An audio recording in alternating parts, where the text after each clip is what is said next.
Hey everyone, it's Maria here, and I just wanted to hop on and do a quick video of what I suspect caused my CSF leak both back in 2020 and last year in 2024. And I'm going to preface this by saying I've literally no proof, but this is just like my spidey senses tingling, telling me that this is what I think it is because I did nothing differently during both of those times of my life for it to come back. And so back in 2020, I was super active, working out all the time, trying out different workouts. Like I like to dabble in different things. And I tried something called an EMS workout.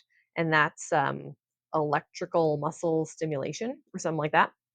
And so what they do is it's like they strap on like the Dr. Hose kind of stuff to your body to like make your muscles um pulse and twitch. And so the idea behind it was that like you're doing a workout while you're wearing this stuff and it makes you activate the muscle even more. So it's a more efficient workout. I was like, sure, why not? I'll give this a go.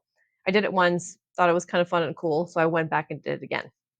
And the time that I went back and did it again, they always start off low and slow. They don't up the intensity too much because it's electricity going through your body. But I remember the instructor took it upon herself during this class to up the intensity so high for everyone doing the class that day that everyone was like on the ground, like, you have to lower it. This is way too intense. And so it wasn't until maybe a few weeks after that that I slowly started getting the symptoms of, headaches. I had really bad neck pain during that time, just the typical CSF low pressure headache symptoms. And then looking back, that was the only thing I did differently. And I don't think that it would be um, crazy to think that a strong electrical pulse through your spine could cause a leak. Because for me, it was a perineural cyst at my T11 that burst. And so I think that it's, fathomable that something like electricity could actually go through and burst that cyst for me. So that's my spidey senses for 2020. Fast forward to 2024, and we're back to electricity again. Because in 2024, last summer, I bought grounding bed sheets. And so if you're wondering what grounding bed sheets are, it's like the idea is there's like copper wiring that goes through the fitted sheet on your bed that you plug in to the grounding outlet of your wall of your electrical socket. And the idea is that the electricity that you sleep on, it like grounds you and connects you to the earth's energy. So if you're out walking on grass, on sand, on the beach, in the water, you're grounding yourself because you're connected to the earth's electrical grounding frequency. I bought those sheets because apparently, it helps detox your body, it helps you sleep better, all these things. Yeah, maybe it's a bit woo woo, but anyways, I bought it because I'm into that stuff. So I was sleeping a lot better and it was helping me in a lot of ways. But again, I noticed a few weeks after that that my headaches were coming back. And initially at that time, I was like, no, there's no way that this is a CSF leak. I thought I had like a sinus infection. Anyways, it was a CSF leak.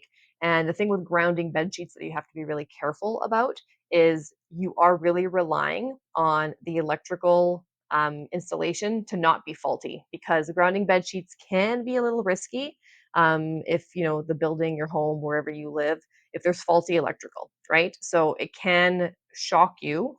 Not that I was shocked, but it can shock you if it's not installed correctly. So you do want to be careful with that stuff. So all this to say is maybe I'm just really sensitive to electricity. I'm not too sure. I do find it interesting that both times I got my leak, it's because of something related to electricity in my body.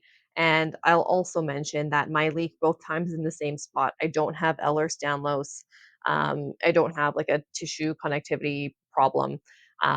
It's the same spot, the perineural cyst at my T11. So it's not like it's a new leak in 2024 and a different leak from 2020. Maybe it's just a coincidence. Maybe just, the fibrin glue wore down and I got the same leak again. But I always have wondered, I have no way to prove it, but I've always wondered if that's what caused it for me. So just wanted to come up here and share that story with you guys. Feel free to go to the comments below and let me know how you guys got your leak. If you have the same spot, if it's multiple spots, if it's different spots every time. I'd love to hear your story, and we'll see you next time.